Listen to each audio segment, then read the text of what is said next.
Estimados amigos de la Asociación Iberoamericana de Derecho Privado, queridos directores de capítulos nacionales, muy buenas tardes. Sean bienvenidos a este foro mensual cuya organización se ha encomendado en esta ocasión al capítulo español. El tema que vamos a tratar en la tarde de hoy es el de las cartas de intenciones en las adquisiciones de empresas, especialmente en el ámbito internacional.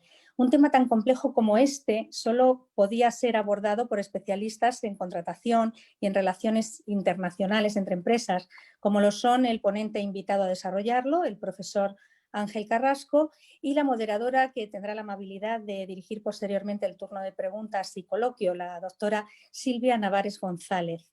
Presentar a Ángel Carrasco es innecesario, incluso tratándose de un foro internacional como este, pero yo quiero hacerlo con cariño y con un afecto muy especial porque fue mi único profesor de Derecho Civil, después fue mi maestro, al igual que el de otros 14 doctores, compañeros actualmente de Derecho Civil, y siempre será la persona que ha marcado la trayectoria de todo el profesorado de Derecho Civil de la Universidad de Castilla-La Mancha. El profesor Carrasco fue doctor cum laude en Derecho por la Universidad Autónoma de Madrid. Comenzó su trayectoria universitaria como becario del Instituto Max-Planck de Hamburgo y de la propia Universidad Autónoma. Fue profesor titular de Derecho Civil en esta universidad y en la Universidad de Castilla-La Mancha, donde además desarrolló la función de vicerrector de Relaciones Institucionales. En la actualidad, desde hace ya mucho tiempo, es catedrático de Derecho Civil y director del Centro de Estudios de Consumo de esta misma universidad, así como letrado of counsel del despacho de abogados Gómez Acebo y Pombo, donde dirige el Departamento de Gestión del Conocimiento. También ha sido y es director investigador principal en una docena de proyectos de investigación con financiación gubernamental y autonómica. Es representante español en el grupo de trabajo Good Faith in Contracts, perteneciente al Grupo de Trento de Derecho Comparado, miembro asesor del Comité de Estudio de un Código Civil Europeo y miembro del European Law Institute. Es miembro de varios comités internacionales, editoriales, entre ellos el de la prestigiosa publicación Cuadernos Cívitas de Jurisprudencia Civil. Su obra es extensísima, 223 artículos, 83 participaciones en obras colectivas, 41 libros que por supuesto es imposible enumerar aquí, aunque sí nombraré como única excepción la obra que sirvió de base a las investigaciones sobre adquisiciones de empresas, régimen jurídico de las adquisiciones de empresas, en la que es editor y coautor juntamente con José María Álvarez Arjona. En la actualidad está publicada la quinta edición del año 2019.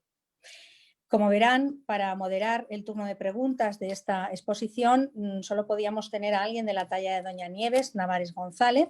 Es doctora cum laude en Derecho por la Universidad de Alcalá, profesora asociada de la Universidad Carlos III de Madrid en Derecho Civil y Mercantil, letrada del Registro de la Propiedad Industrial y asesora y jefa de la Unidad de Apoyo al Director General de la Oficina Española de Marcas y Patentes.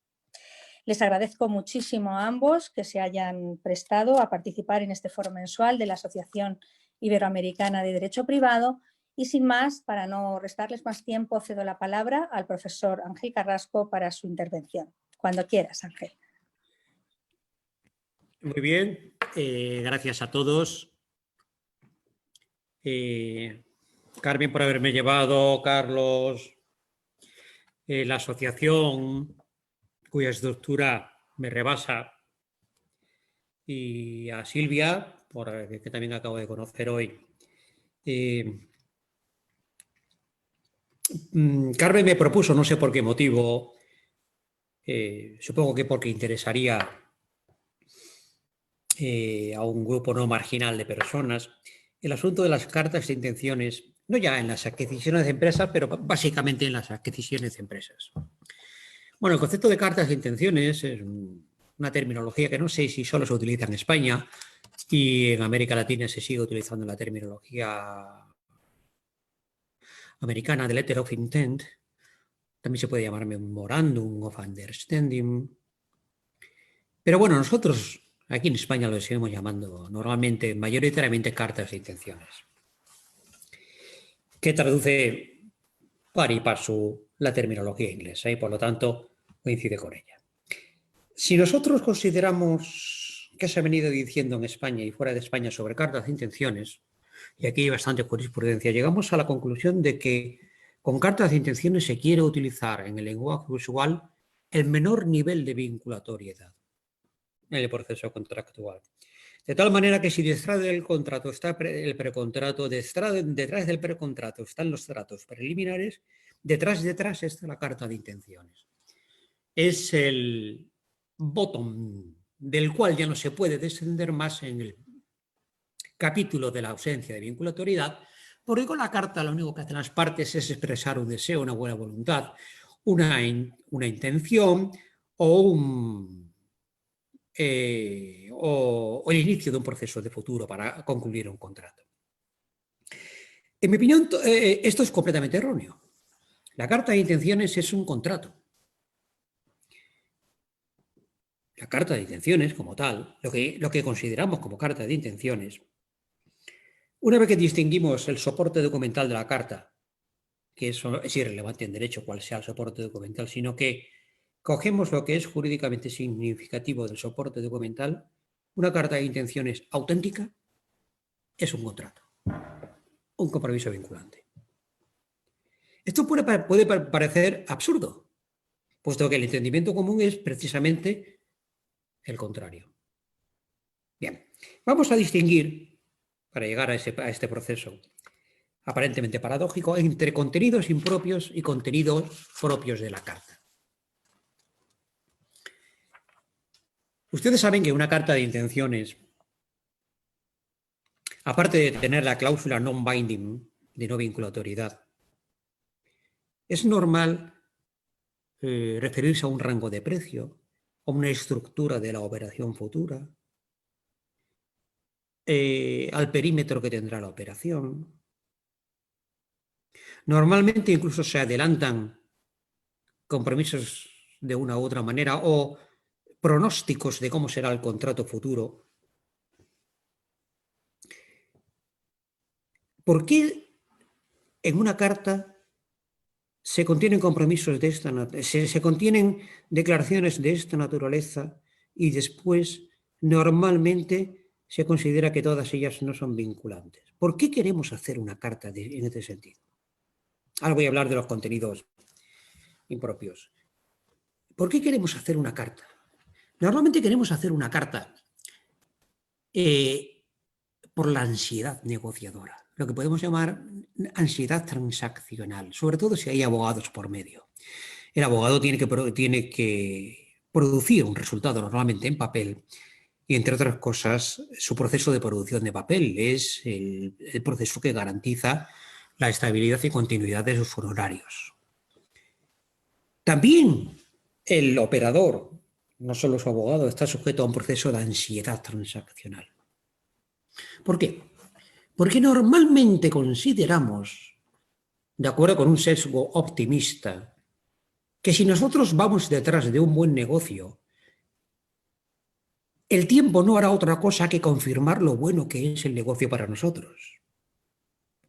Y entonces sospechamos, por ser bueno para nosotros, gracias al sesgo optimista, que a lo mejor no es tan bueno para la contraparte. Y tememos que la contraparte contraria en un momento dado nos quiera chafar el negocio marchándose. La ansiedad nos obliga, en ese sentido, a producir una carta,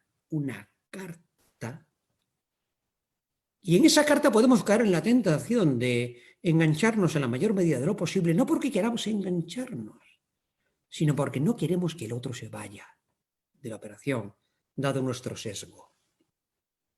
Claro que detrás del velo de la ignorancia, cualquier negociador debería comprender que no se sabe a priori cuál de las dos partes se va a querer marchar antes. Uno nunca imagina que será él el que se quiere marchar.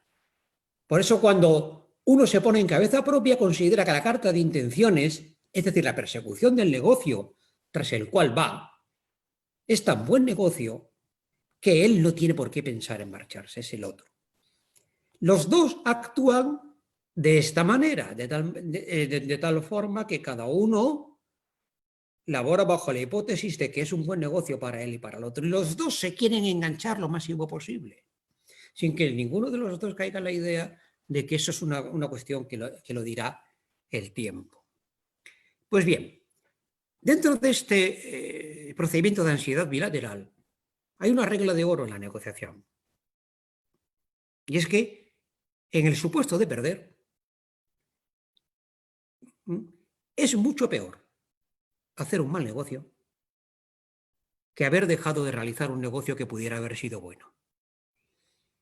Es decir, el coste para nosotros de la confianza no realizada va a ser siempre menor que el coste de un mal negocio realizado por nosotros. Por lo tanto, el buen negociador, primero ignorando quién de los dos será el que quiera marcharse como consecuencia de la contingencia futura, y segundo, teniendo en cuenta que a lo que se debe aspirar en la negociación no es a ganar lo más, sino a perder lo mínimo posible, todos deberíamos intentar eludir el proceso de cartas de intenciones. Pero digo, no solo no lo eludimos, sino que además florece el proceso. Vamos a ver. Ahora sí entro. Voy a llamar contenido impropio de la carta aquellos contenidos de la carta que consisten básicamente, pero no solo, porque una carta puede ser infinita en su contenido. La determinación del rango de precio, la determinación de la operación prima facie, el objeto de la adquisición, que puede ser una mayoría o la totalidad de la empresa, otros compromisos, otras descripciones alternativas, como que después de la operación el comprador dará una licencia de marca, o que el comprador retendrá a los administradores de la sociedad target para que estos estén tranquilizados, que los vendedores harán manifestaciones y garantías correspondientes, que este es un contrato sujeto a una cláusula de entire agreement, que adelantamos de alguna manera el contenido del contrato futuro. Todo eso es impropio. ¿Pero qué es el contenido propio? El contenido propio de una carta son exclusivamente esto: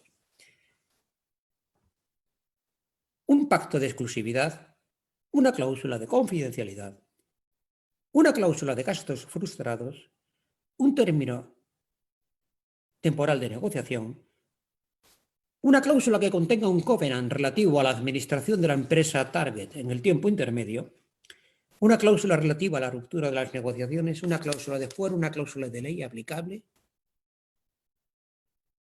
y lo que llamaré ahora una cláusula de horizonte de la negociación. Ese es el contenido propio de la carta. Eso es lo que, si vamos a hacer una carta, tenemos que incluir para que nos rente la inversión, que es normalmente improductiva y peligrosa en cartas de intenciones. Eso es lo que debemos incluir. Y en ese contenido, que es el propio de la carta, toda la carta ha de ser vinculante. Si nosotros introducimos en una carta de intenciones un contenido que es exclusivamente el contenido propio de la carta, no tenemos que introducir después ninguna cláusula de no vinculación, ninguna cláusula non-binding, porque todo el contenido de la carta ha de ser propio o debe desaparecer. ¿En qué sentido? Veamos, si nos ponemos en el proceso negociador a determinar si nos interesa o no una carta, aparte de calmar la ansiedad negociadora de los primeros pasos, tenemos que cuestionar lo siguiente. ¿Tiene el comprador un interés en la exclusividad de la negociación en el tiempo que dura esta? Si tiene un interés en la exclusividad, debe pactar una carta de intenciones que tenga esa cláusula de confidencialidad, de exclusividad. ¿Puede, o por el contrario, puede el vendedor mantener diversos frentes abiertos o incluso mantener licitaciones contrapuestas? Segundo, si el vendedor, por el contrario, está muy interesado en dejar claro que no garantiza la exclusividad de la negociación y que por lo tanto no se va a disparar su responsabilidad en un horizonte de culpa in contraendo cuando traicione la confianza del primero, entonces es importante pactar la cláusula de no exclusividad. Cuando yo digo cláusula de exclusividad, es cláusula de exclusividad o cláusula de no exclusividad. Es igual. Porque en ausencia de una cláusula de no exclusividad, hay siempre, y esto lo demuestra la realidad, una prognosis que nos lleva al conflicto en materia de culpa y contraendo. Por tanto, si vamos a hacer una carta, esto tenemos que incluirlo. También podemos hacer una carta porque el vendedor desea la confidencialidad de la información que suministra. En ese caso, es importante hacer una carta porque el compromiso de confidencialidad es un contenido propio de la carta y además hay que pactarlo, porque de otra manera el comprador no está sujeto a su compromiso. En cuarto lugar, puede que nos interese, y en ese caso vuelva a ser un contenido propio de la carta, establecer un término final para la negociación. ¿Por qué? No porque no podamos romperlo. Podemos establecer un término final a la negociación y después, lógicamente, seguir negociando a pesar de ello. Pero es importante la fijación de un término ad quem, cosa que no es común en las cartas, porque desaparece de esa manera la tensión de la culpa in contraendo. Es decir, llegado el momento final de la negociación pactada, que se sienta una y otra parte liberada de los compromisos sordos, de los compromisos suaves, del compromiso soft, que está en la base de la culpa in contraendo. Por tanto, el pacto del término final, aunque después parte lo vayan a romper, es muy importante.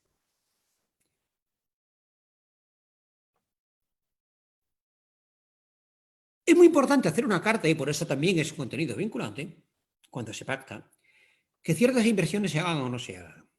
Para el vendedor, el titular de la target, es muy importante, si le va a pedir al comprador que realice ciertas inversiones previas al cierre de la operación, es muy importante saber si en el caso de fracaso del proceso las va a tener que pagar a él como inversiones hundidas o sea, las va a remunerar de alguna manera el comprador.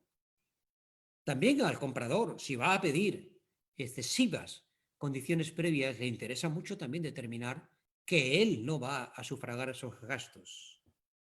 Entonces, si hay gastos que hacer en el proceso de negociador y no está claro que lo tengan que internalizar una parte u otra, es muy importante introducir una cláusula de gastos frustrados, en un sentido o en otro. La cláusula de covenant es muy importante porque si el proceso de negociación dura, e incluso puede ser más largo que el proceso que va desde el contrato hasta el closing, puede ser más largo. Si el proceso de negociación dura, es muy importante para el comprador cómo se está gestionando la sociedad en el tiempo intermedio. Por lo tanto, si este proceso es largo, es muy importante que el comprador tenga previsto algún tipo de covenant de lo que puede o no puede hacer el titular de la empresa en el tiempo intermedio.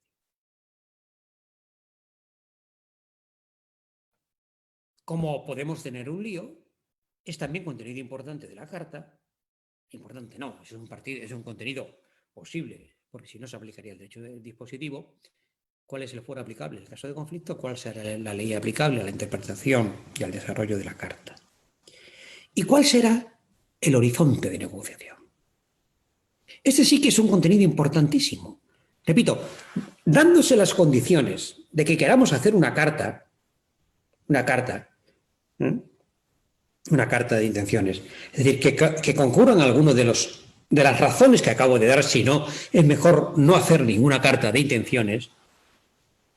Una carta de intenciones solo para meter contenido impropio que me va a contaminar la frontera entre la no vinculación y la vinculación.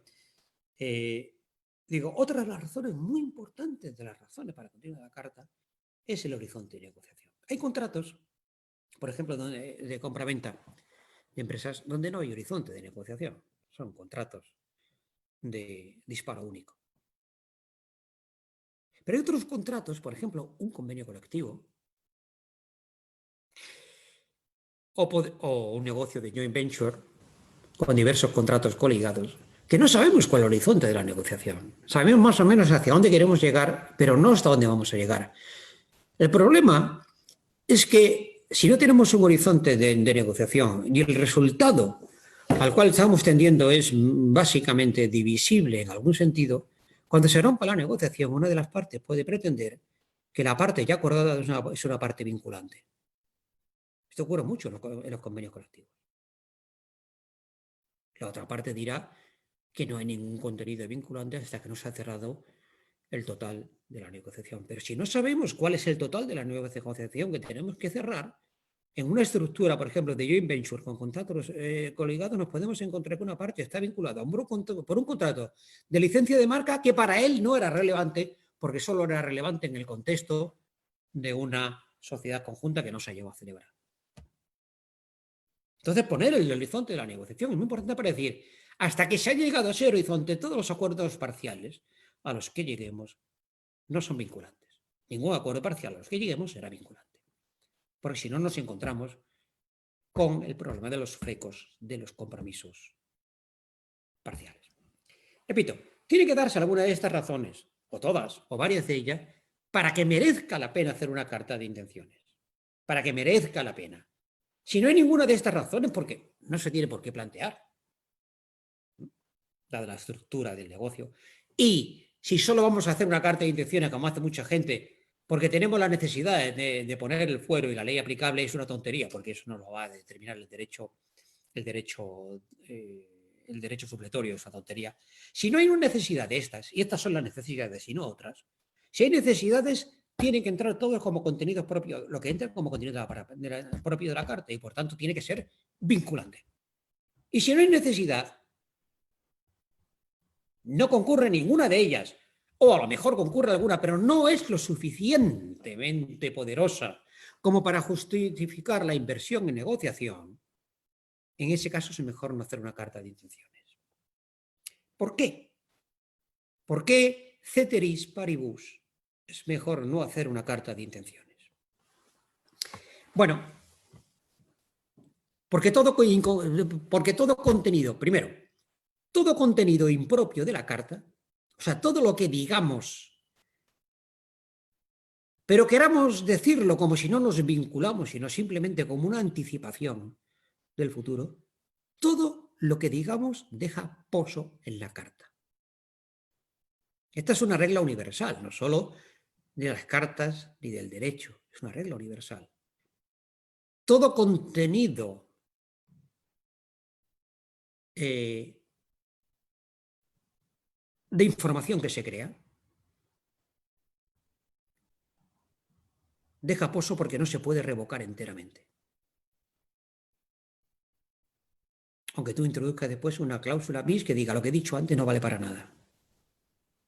El pozo siempre queda. Entre otras cosas, porque hay una regla de interpretación que está latente. Oscura para contratos, pero que está latente. Es preferible siempre que las cosas que se dicen valgan mejor que no valgan.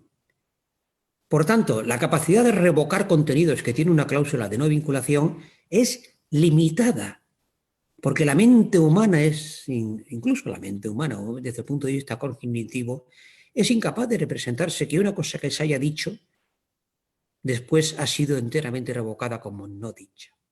Por tanto, todo queda pozo. Y segundo, porque no conocemos los límites de la culpa in contraendo. No lo sabemos.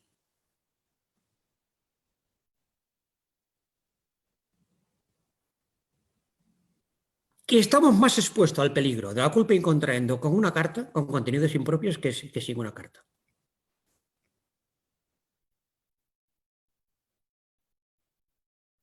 Tercero,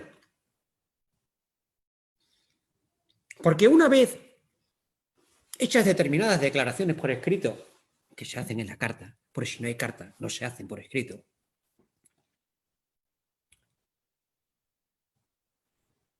no solo por la teoría del pozo, sino por la doctrina de la irrevocabilidad del dolo, no son enteramente revocables. Porque en el momento que has generado la impresión de un compromiso, la impresión contraria de que no te estás comprometiendo no vale para el caso de que te quieras salir por dolo o fraude. Por tanto, la carta siempre deja pozo. Y es más fácil plantear siempre esto lo demuestra la jurisprudencia americana, un conflicto de culpa y contradicto si hay carta que si no lo hay. Bien, poco más hay que decir sobre el contenido propio de la carta. Carmen, tú me avisas cuando se me acabe el tiempo.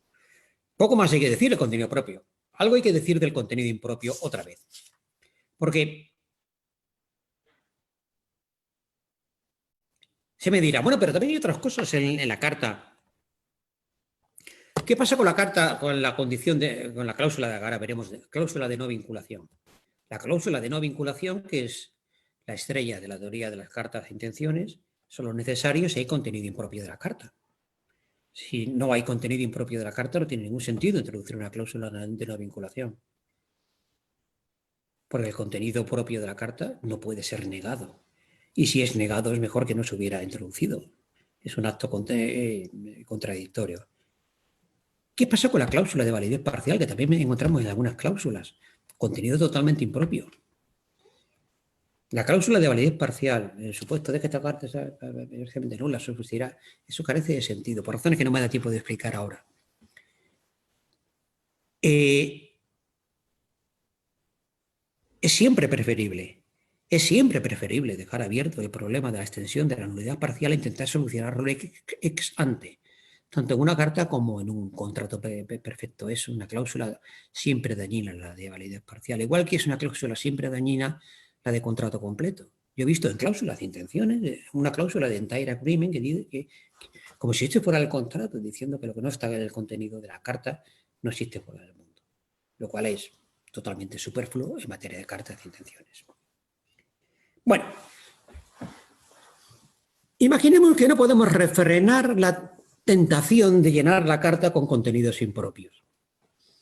Incluso porque somos seres humanos que estamos expuestos a la dialéctica de la negociación transaccional y cuanto más gordo sea el papel que le demos al cliente, más le vamos a cobrar. Hay cartas de intenciones que yo he visto que son complejísimas, no sirven para nada normalmente, pero son complejísimas. Y a los clientes les gusta. Observad que siempre que introduzcamos contenido impropio de la carta, como por ejemplo lo de rango de precio u otros compromisos, cualquier cosa que hagamos después tiene una eficacia limitada. ¿Y qué cosa hacemos después para intentar absorber el daño potencial del contenido impropio de la carta? El daño potencial del contenido impropio, no sé si lo dicen, es el daño de que alguien quiera adelantar a este momento la vinculatoriedad que solo debería surgir entre nosotros del contrato perfecto. Es decir, que alguien nos quisiera quitar la libertad. Entonces, como creamos contenido impropio, pero tenemos mala conciencia, tenemos que utilizar instrumentos de enervación del contenido impropio de la carta.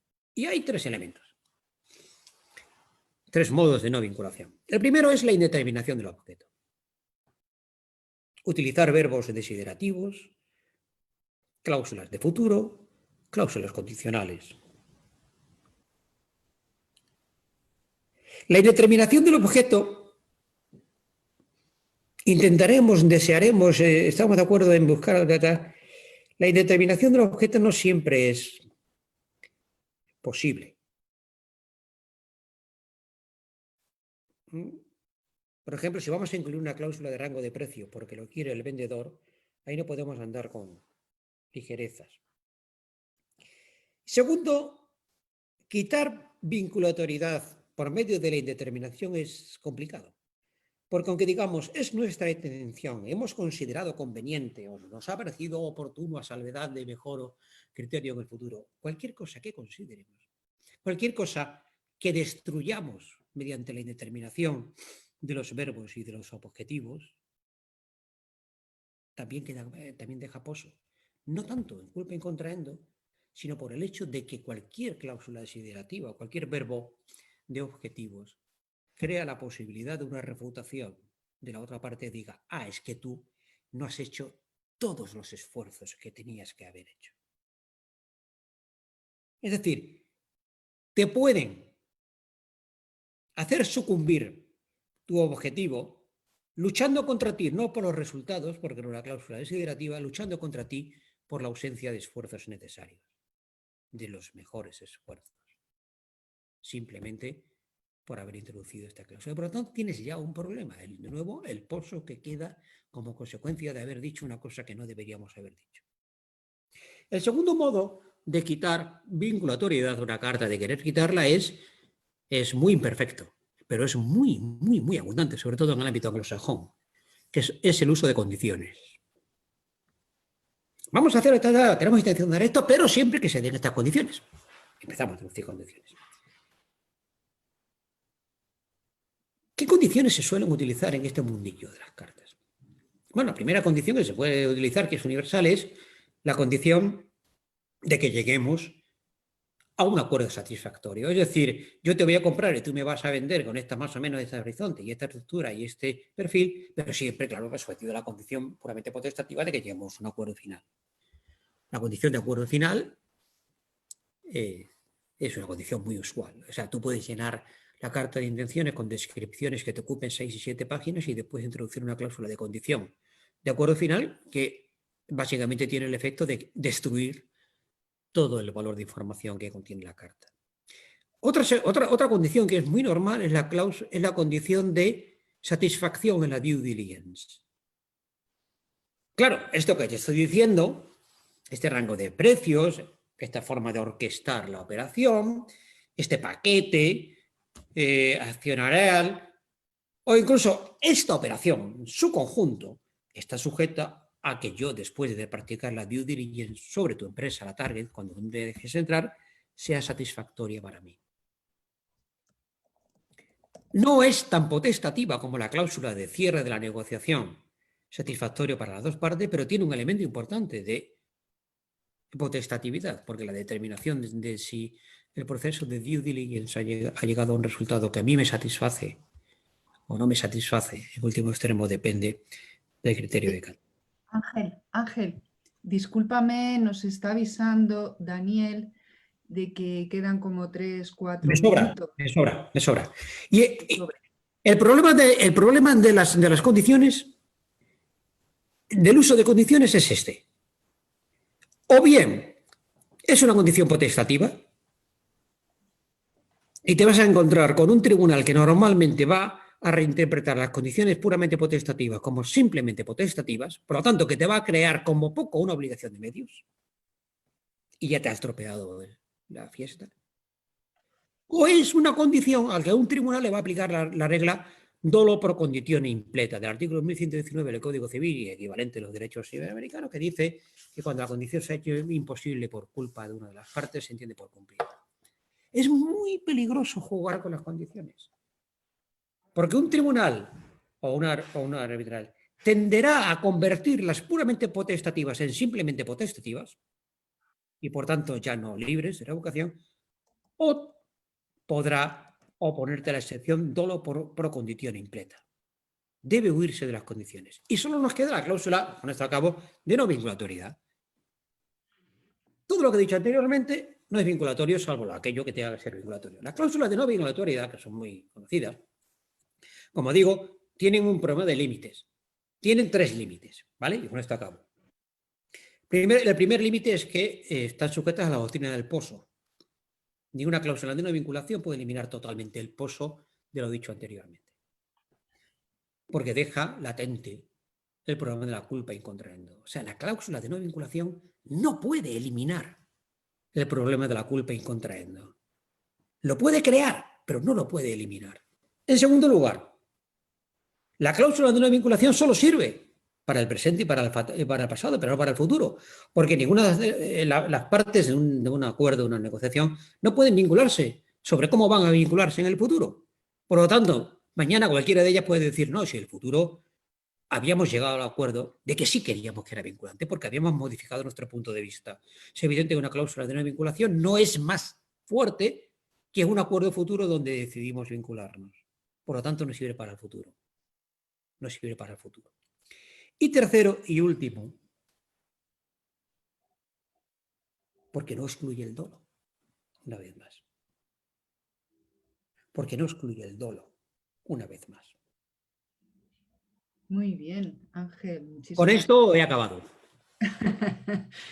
Bueno, muchísimas gracias. Te hago llegar un aplauso caluroso y estruendoso desde Facebook. De momento, mientras recibimos alguna pregunta de los participantes a través de Facebook,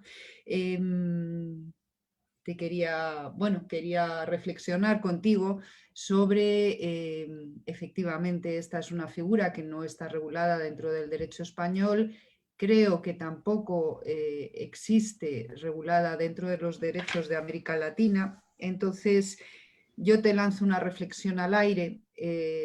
Las cartas de intenciones que necesariamente deben ser seguidas por las due diligence, pues entran dentro del ámbito del artículo 1255. Creo que va a haber una pregunta del público. Voy a terminar la que estaba haciendo y damos paso al público. Entraría dentro del ámbito del artículo 1255 del Código Civil. La vinculación sería la que las partes le quisieran dar. ¿No es así? Sí, claro.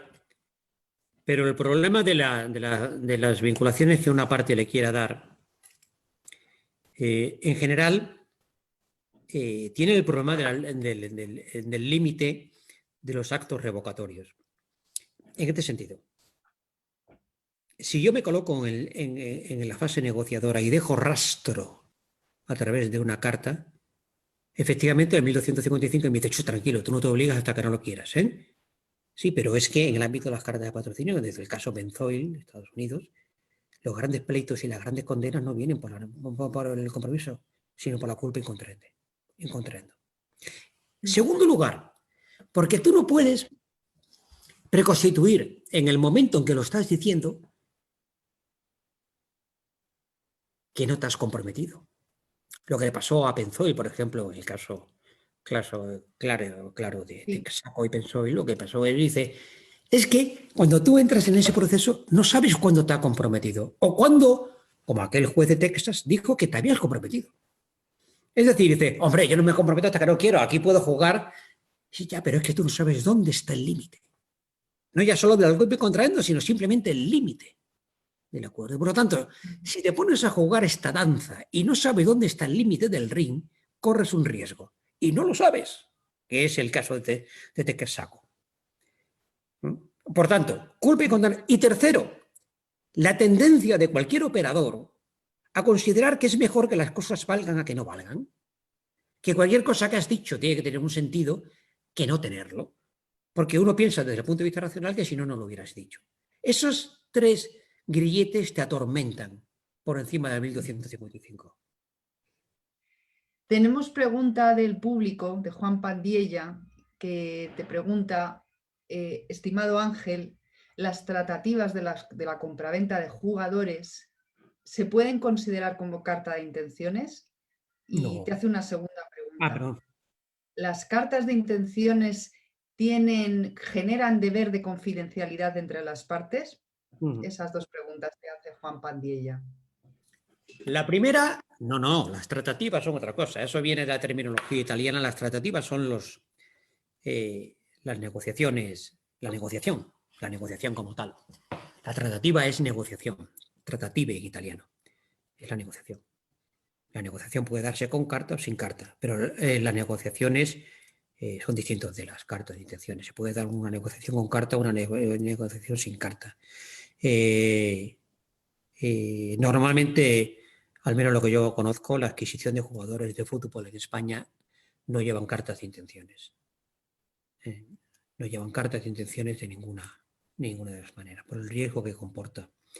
Lo segundo es una buena pregunta, es decir, debemos introducir una cláusula de confidencialidad, porque si no introducimos una cláusula de confidencialidad, la otra parte se puede ir de la operación y sacar todas nuestras vergüenzas a la calle.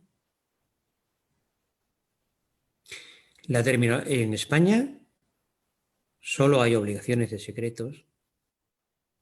Bueno, tú lo sabrás mejor que yo, porque se acerca mucho al derecho industrial, con la ley de secretos industriales, comerciales. Hay una regulación, efectivamente, del secreto y de la confidencialidad. Pero claro, La reciente transposición de la directiva, sí. claro, pero solo alcanza secretos comerciales. Y aunque la ley es amplia, el concepto de secreto comercial está bien definido. Todo lo que no cae dentro del secreto comercial y no cae dentro de los datos personales, que en el caso de empresas no los hay, no está sujeto al deber de confidencialidad. Yo creo que la exigencia derivada de la buena fe en la negociación no lleva a crear un deber de confidencialidad, porque si no, sería absurda la ley de secretos profesionales, de secretos comerciales. Secretos industriales.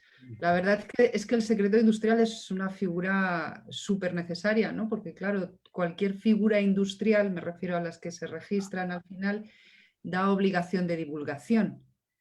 Solo no existe obligación de divulgación en el caso de los secretos industriales o comerciales. Lógicamente, ¿no? Pero Bueno, la ley tiene determinado una estructura de cuándo hay obligación de callar y cuándo no hay obligación. Yo creo que efectivamente. no se genera automáticamente por el hecho de la tratativa.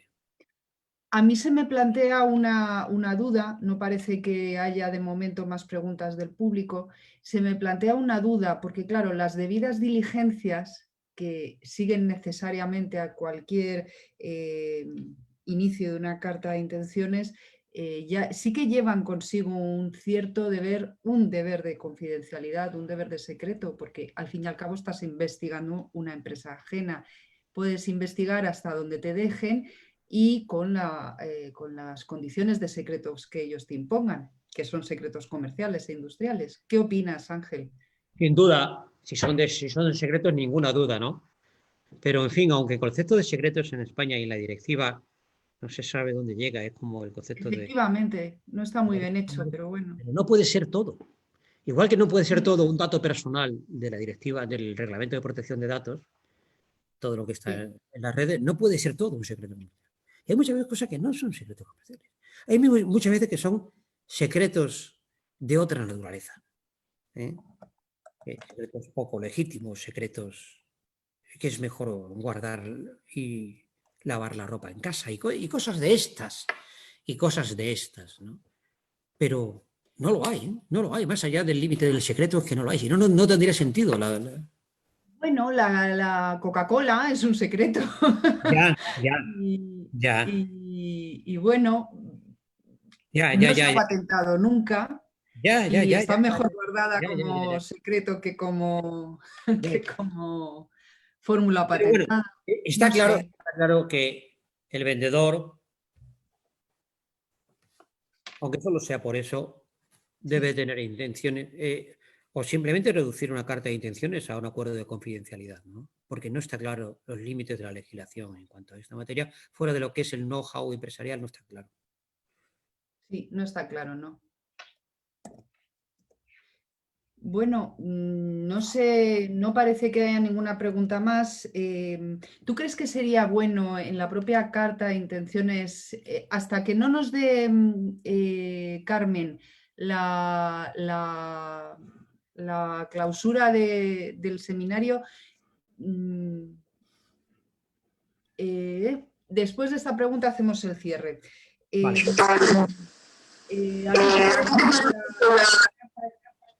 ¿A ti te parece que la carta de intenciones puede servir para reforzar la responsabilidad precontractual?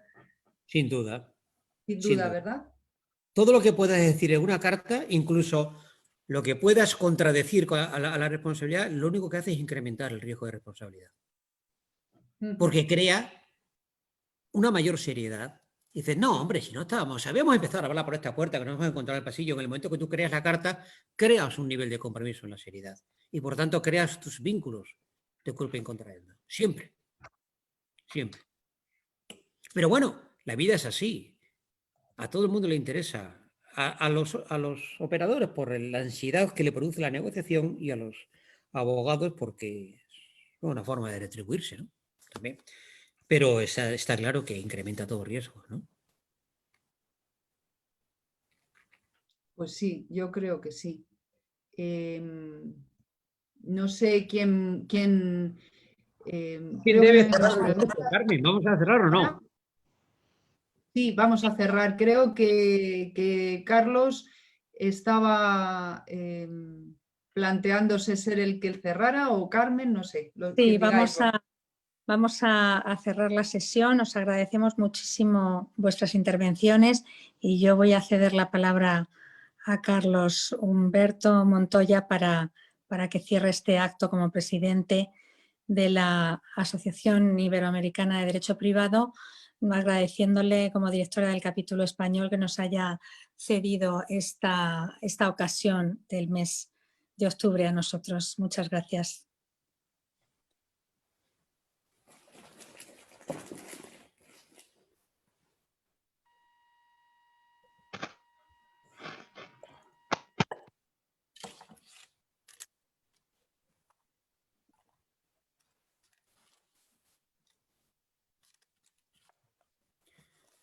Bueno, parece que Carlos no se puede conectar en este momento.